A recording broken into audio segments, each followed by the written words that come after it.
One thing about HPPodcraft.com. I never could stomach. All the damn vampires. It's strange, he said. Do you see that little mound just on this side of the boulder? Yes, I said, and I guessed what was coming. It looks like a grave, observed Holger. Very true. It does look like a grave. Yes, continued my friend, his eyes still fixed on the spot. But the strange thing is that I see the body lying on the top of it. Of course, continued Holger, turning his head on one side, as artists do. It must be an effect of light. In the first place, it is not a grave at all. Secondly, if it were, the body would be inside and not outside. Therefore, it's an effect of the moonlight. Don't you see it? Perfectly.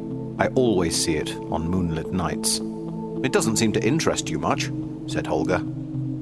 On the contrary, it does interest me, though I am used to it. You're not so far wrong either. The mound is really a grave.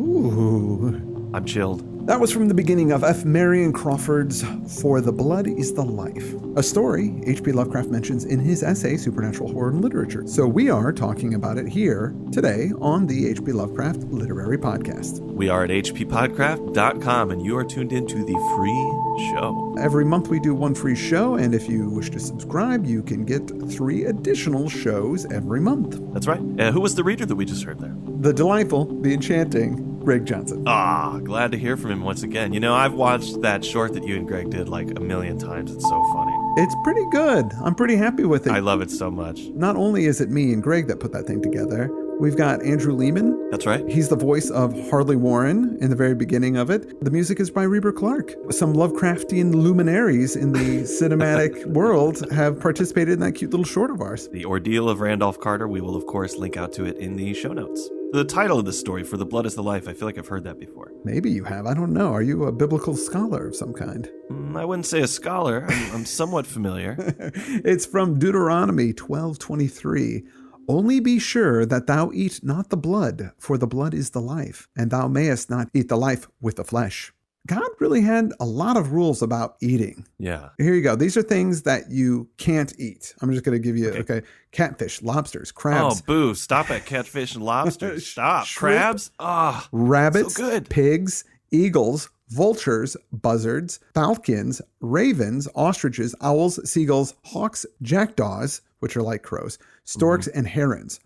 All bugs are off the table except for locusts, grasshoppers, and crickets. Oh, that's good. Strangely enough, though, there is no specific rule against cannibalism, though it does seem to be frowned on in the Bible. Thou shalt not eat up on the booty. However, there is a rule against drinking of human blood. Yes. And I think that diabolical act is where we get the title of the story. Deuteronomy is really my favorite Old Testament chapter.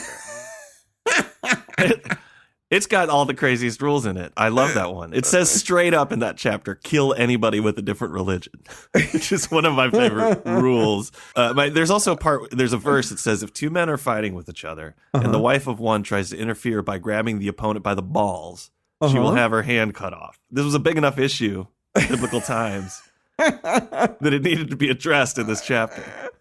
Right? These ladies need to quit grabbing people's balls. Look, I want to punch Scott too, but not as long as he's married to Nut Clutching Jenny. Something's got to be done about her. Get it in the book. We've talked about Francis Marion Crawford before on the show with his story, The Upper Berth. Quick recap about him. He's an American author. He was born in 1854 and died in 1909. He was born in Italy, where the story takes place, but his parents were both Americans. His dad was a sculptor, and if you want to get into the sculpting gig, Italy is the place. Yeah, that's where you go. And Mr. Crawford wrote a bunch of short stories and novels, and, he was awesome. Aside from The Upper Berth, we've covered The Screaming Skull. I don't think we liked that one so much. No, we also covered The Dead Smile, which was his. Yeah. And that still sticks with me. I liked that story quite a lot. That was a good one, yeah. This story appeared in the posthumous collection of Crawford's weird tales, which was called Uncanny Tales. Pretty successful writer, and Lovecraft liked him, and he said this about this story. For the blood is the life touches powerfully on a case of moon-cursed vampirism near an ancient tower on the rocks of a lonely South Italian seacoast. Nice. Good synopsis, Lovecraft. So we're done. I'd like to thank our reader. No, I'm glad that there's some vampirism in here because it is March, and as you know, March is for Draculas. March is for Draculas! And this biblical quote for the title there, we also heard that used in the novel Dracula when we covered that. Renfield repeats, the blood is the life, over and over in that book. So the story starts off with our narrator having dinner with his artist friend, Holger, on the roof of an old tower, now the home of the narrator. The tower was once used to fend off pirates, but that was a long time ago. Yes, and as you said, we're in Italy, southern Italy. The tower was built in the 16th century. It's very old. There's not many of them left. The unnamed narrator is kind of weird about why he owns it. He writes, how it came into my possession 10 years ago and why I spend a part of each year in it are matters which do not concern this tale. So, all right, man. No, wait, that's your emphasis on the way it was read. No, it came off a little snotty to me. You could read it this way. And why I spent part of each year in it are matters which do not concern this tale. It has nothing to do with the vampires, so let's just skip past it. Who cares? That's okay. Because the answer is his father. Well, it's not his father. It's his stepfather. Okay, I get it. He has it from April to June, and then so he doesn't want to be there when his stepfather's there because it makes it really uncomfortable. This is a timeshare tower? That's what he was saying. He wasn't saying like it does not concern you. I think that's. Okay, I guess I just had a bitchier tone in my head when I was reading. Yeah, you did. From the tower, the artist friend, Holger, is looking down at the beach, and he sees what he thinks is a body lying near a stone, which kind of looks like a grave. The narrator says it's nothing, but Holger wants to see for himself. Right, the narrator knows there's not a body lying on the grave because he says, well, I've walked down there to see before. It's an effect of the moonlight, but he says the strange thing is the moon can be shining from any direction on the mound, and the body will appear. It's not just a certain kind of moon or the moon has to be in a certain position. If the moon's out at all, you will see this body on the mountain. There's this really great bit here where Holger makes his way down there. He's kind of climbing down the side of the hill, looking at the body as he goes, because the narrator's telling the story. Yeah. He says he sees him walking, he stops, and then he kind of takes a few steps back, and then he takes a few steps forward and a few steps back, and then he walks back down. Yeah. So the narrator knows, he's like, oh, yeah, that's because it becomes invisible at that point. Right. Like once you get close to it, you can't see it anymore. And he just found that. He's been down there and done it, so he knows there's that threshold where the thing just suddenly disappears. So when Holger reaches the mound, he stands on it, and the narrator could see that the body is no longer lying there, the corpse that looks like it's lying on the mound, but it's on its knees and it's wrapped its arms around Holger's legs. Right. As he stood there looking around, obviously not seeing this thing, it was kind of pulling itself up almost to try and stand. And the narrator yells at him. He goes, come along, don't stay there all night. As Holger walks away, the creature tries to hold on, but it's like its feet are stuck to the ground and it just drops.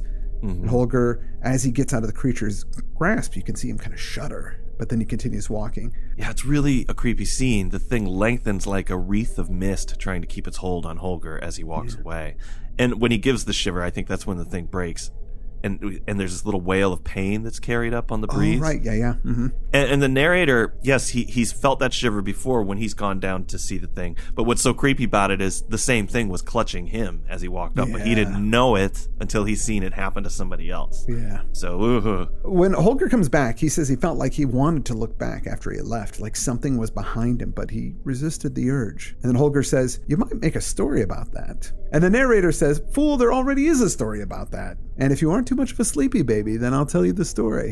Piper, you kind of sound a little tired. Are you sleepy? No, I'm not sleepy. Do you need to take a nap? You might be sleepy. You sound a little sleepy to me. You sound sleepy. Boy, wow. Look at now, you're getting grumpy about it. But I'm not grumpy.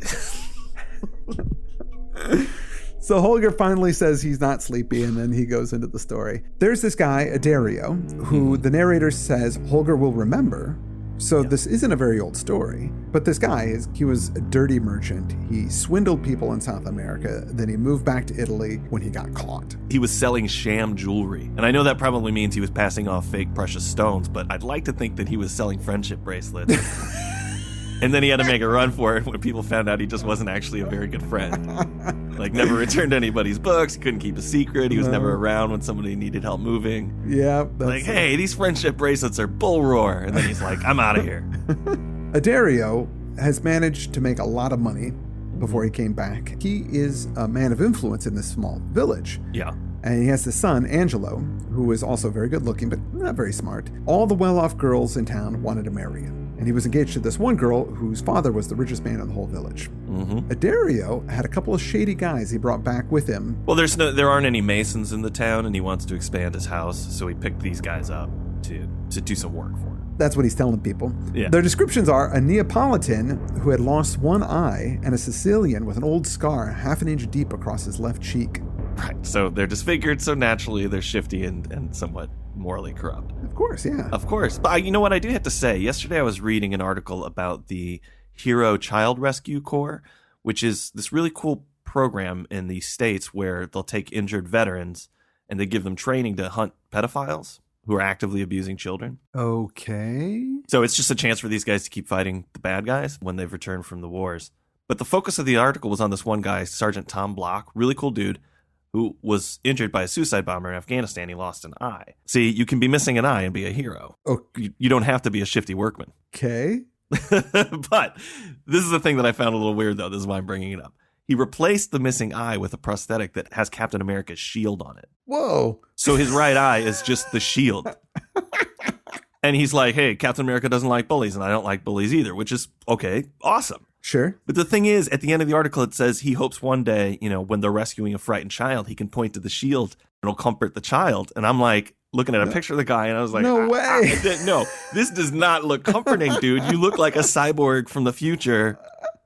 Like, if you see the photo, I think it would look really cool and scary for the bad guy. The bad guy might be like, oh, shit, this dude's got a Captain America shield in his head. But for the kid, it's going to be scary no matter what. No, it's because it's got a white star in the middle. So instead of a pupil, you would have a white star. Yeah.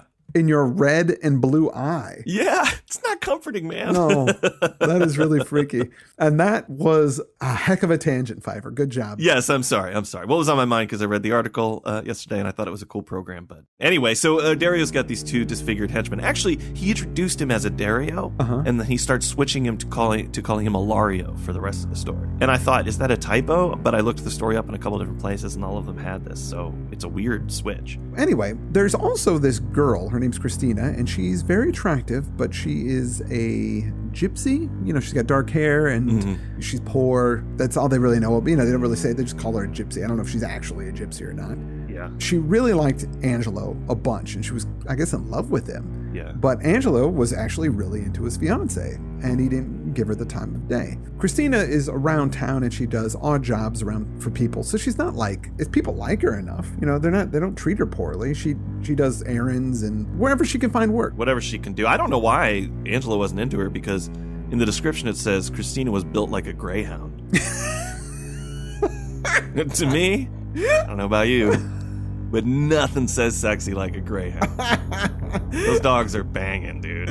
Oh, come on. She especially tries to do odd jobs at old Dario's house because that's where Angelo's going to be.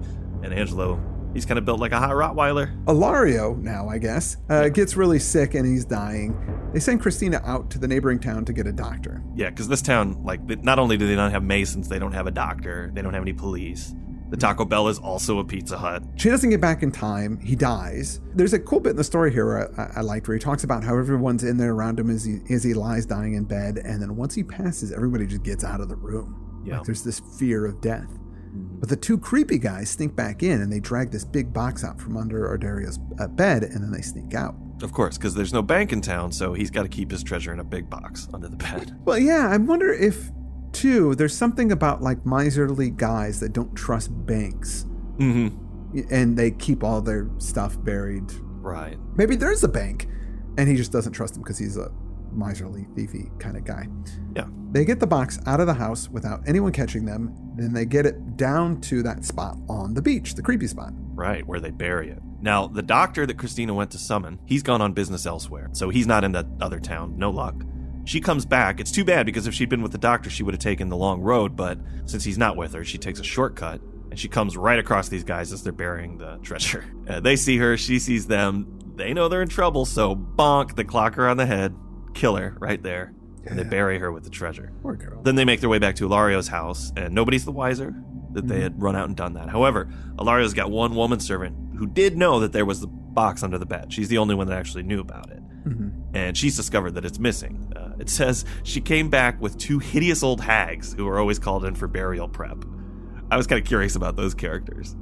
Why are they called hags? I don't know. They're hideous old hags. Why is he being mean to them? They take care of dead people. That is a valuable service. I agree. Well, it sounds like he's a little judgmental about people and their appearance, and that is not cool. I agree, man. Let's quit. I don't want to read the story anymore. It's offensive. She doesn't want the old hags to know where the treasure is, so she drops something and pretends she's looking for it. Peeps under the bed, and that treasure chest is gone. So she knows that it's been stolen. Like I say, there aren't any cops in the town, so she just runs off through the streets screaming that her master's house has been robbed. And a lot of people are like, oh, shut up, you probably did it. They suspect her. But the father of the girl that Angela is supposed to marry is keenly interested, and he says, you know who I think did it? Those 2 disfigured bozos who were supposed to be working on the house. I think that's who robbed him. And he gets up a posse. They find the men in the carpenter's workshop where they're having a drink over the coffin that the carpenter's making for Ilaria. And once they know that, this posse's onto them, the 2 men look at each other, and then it says without the slightest hesitation, they put out the single light, seized the unfinished coffin between them, and using it as a sort of battering ram, dashed upon their assailants in the dark. In a few moments, they were beyond pursuit. So that's a pretty cool escape, pushing a coffin into folks. Yeah. Well, they get away. Nobody finds the money, and Angelo is now totally broke. That was his fortune. Without this inheritance, there's no way that this guy's going to let him marry his daughter. So no bride anymore. He's now left to live alone, just him up in the tower, probably has a few copies of Dog Fancy magazine, and that's it. No bride. That is in relation to the Greyhound comment earlier. Yes, that was a callback. Is that your implication? That is my implication. Okay. Yeah. Poor Christina, since she's of such little status, nobody even really notices that she doesn't come back for days. Yeah.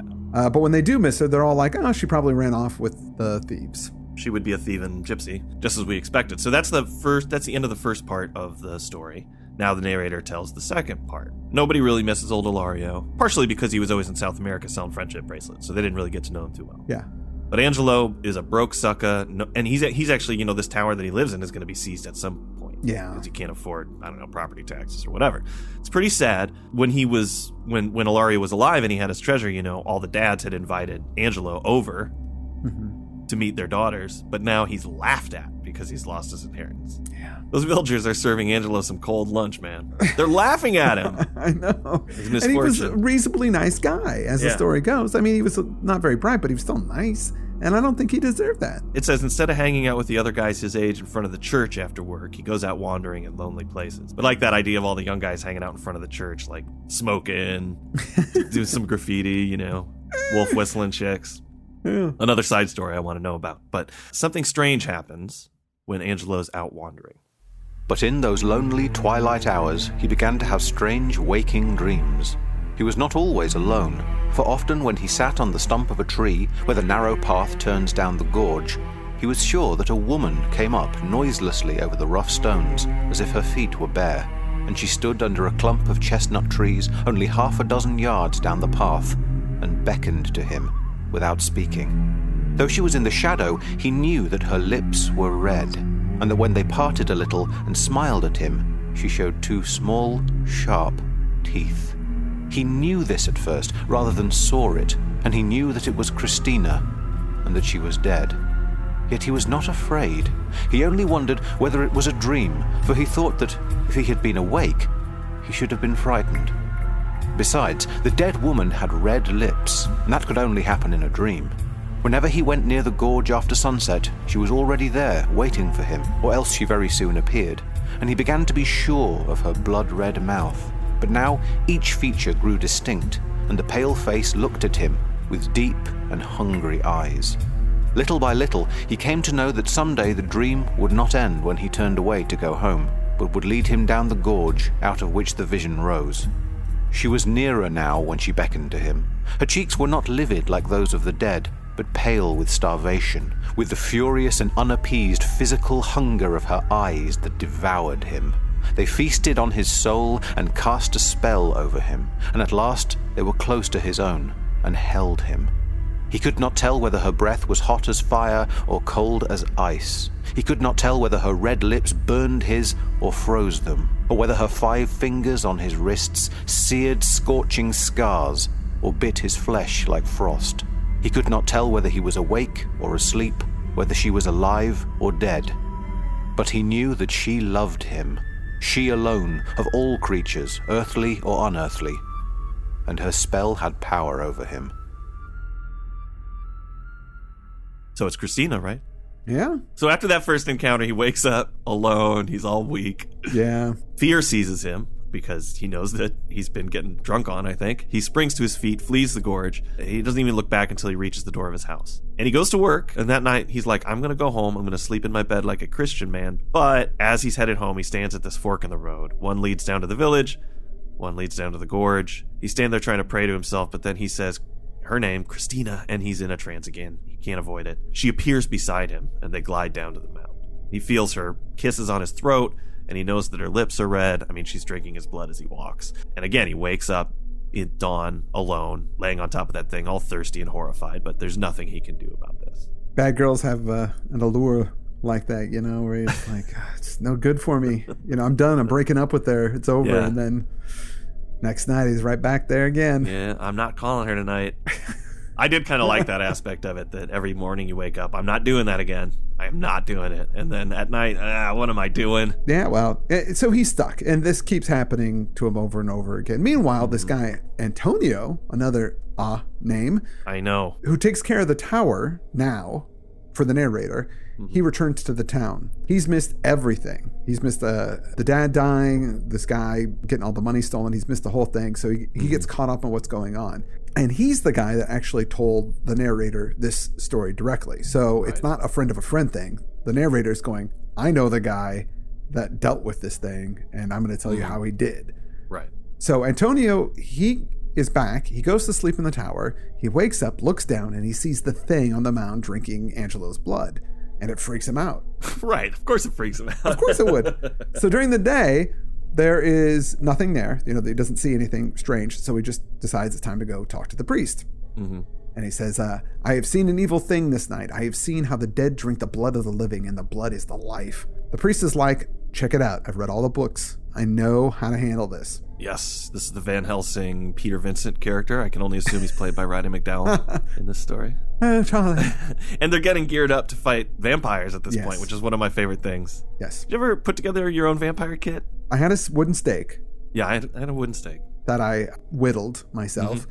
And then I did have a cross. Then I kept them together. But I didn't have a hammer, so I don't know what I was thinking. You used the cross to hammer the stake in, I guess. It wasn't that big of a cross. It was kind of more of a small pendant kind of cross. But yeah, I did. Of course you did. You asked this question. Yeah, no. I mean, I whittled a wooden stake, and I had it hanging on the wall in my bedroom. I remember that going up. I remember that. And my dad just looking at it like... You know what I mean? Just breathing a heavy sigh of disappointment. Like, what is going on? I don't know where to begin. I just don't even know what's up with this kid. He goes up to get the priest. They've got a wicker basket, and in that they've got a holy water, the stole that the priest will need. They come down and they wait in the shadow of the tower for night to come. Mm-hmm. And then, boom, they see him. There's the happy couple. It's Angelo and Christina. They're walking along. She's kissing his neck, drinking his blood. Yeah. They're pretty freaked out by this. Antonio's got some good booze, strong liquor. So he pours a draft, and they have a drink of that. I don't know if the priest does, but he does. He's definitely ready to go. Antonio says that in spite of the rum, his own knees shook together, and the priest stumbled over his Latin. For when they were yet a few yards from the mound, the flickering light of the lantern fell upon Angelo's white face, unconscious as if in sleep, and on his upturned throat, over which a very thin red line of blood trickled down into his collar, and the flickering light of the lantern played upon another face that looked up from the feast, upon two deep, dead eyes that saw in spite of death, upon parted lips redder than life itself, upon two gleaming teeth on which glistened a rosy drop. Then the priest, good old man, shut his eyes tight and showered holy water before him, and his cracked voice rose almost to a scream. And then Antonio, who is no coward after all, raised his pick in one hand and the lantern in the other as he sprang forward, not knowing what the end should be. And then he swears that he heard a woman's cry, and the thing was gone. and Angelo lay alone on the mound unconscious, with the red line on his throat and the beads of deathly sweat on his cold forehead. They get Angelo off to the side. Antonio starts digging into the grave, and he finishes up and stoops down with his lantern, and what he sees down there, within a month, turns his hair gray as a badger, it says. Love it. Gray as a badger.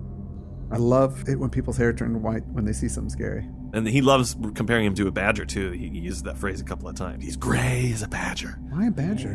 Badgers, also sexy animals. He had never seen what he had saw that night, that thing which is neither alive nor dead, that thing that will abide neither above ground nor in the grave. Yes, and Antonio, I don't know why he knew to do this, but he's brought a wooden stake with him. The priests seem to be the expert, but it's Antonio that's got the stake.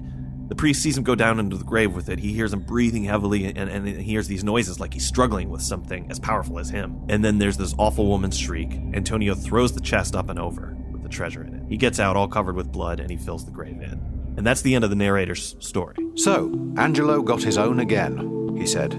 Did he marry the prim and plump young person to whom he had been betrothed? No, he had been badly frightened. He went to South America and has not been heard of since. And that poor thing's body is still there, I suppose, said Holger. Is it quite dead yet, I wonder? I wonder too, but whether it be dead or alive, I should hardly care to see it, even in broad daylight. Antonio is as grey as a badger, and he has never been quite the same man since that night. And that's the end of the story, the moral being that it's shameful to be gray as a badger. That is a great moral. One thing that I wonder about, though, is how we don't know what Antonio saw. However, Antonio is the one that was told our narrator the story.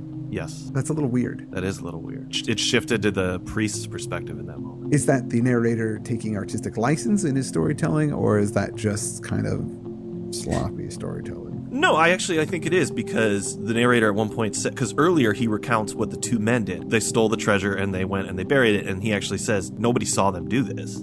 Yeah. I'm just inferring what happened. He's conscious of the fact that he's telling a story, so he's filling in details here and there to make it flow like a story. So, I think it's a choice the narrator made.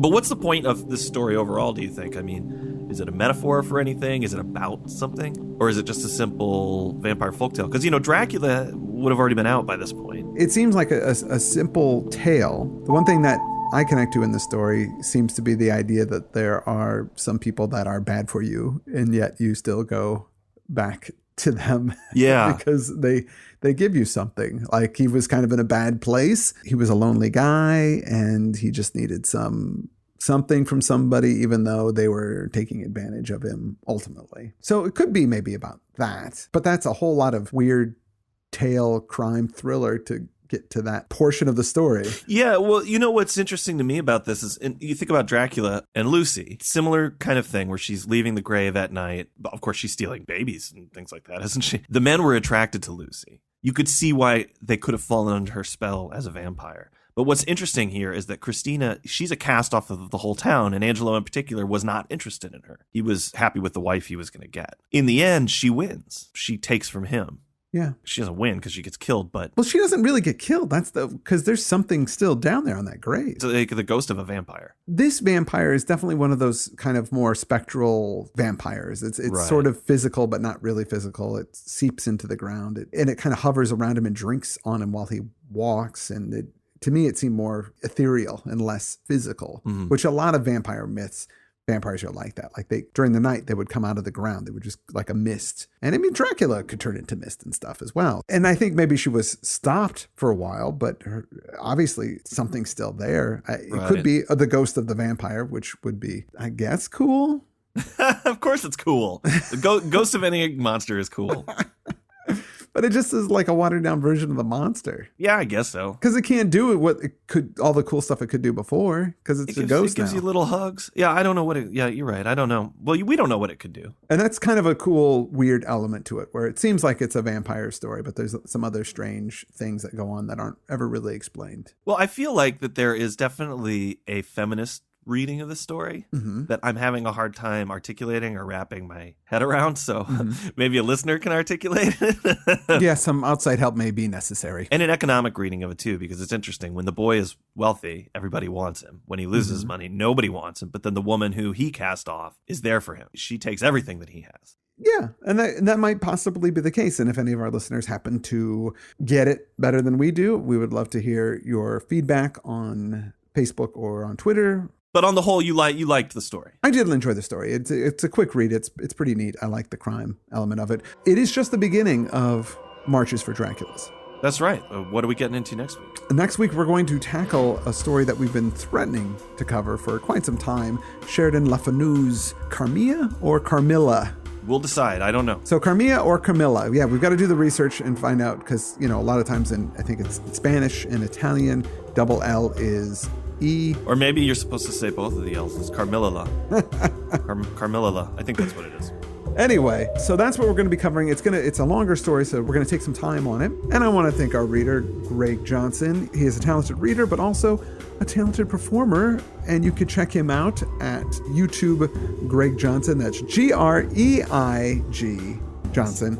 Check him out. Check out the Ordeal of Randolph Carter, which features my voice and my writing with Greg. I think it's funny. I agree. And also, it's got Andrew Lehman and music by Rupert Clark. It's super fun. Go check it out. And that's all we have for this week. We'll be back with Carmilla. I am Chad Pfeiffer. I am Chris Lackey, and you've been listening to the H.P. Lovecraft Literary Podcast. We are at hppodcraft.com. hppodcraft.com.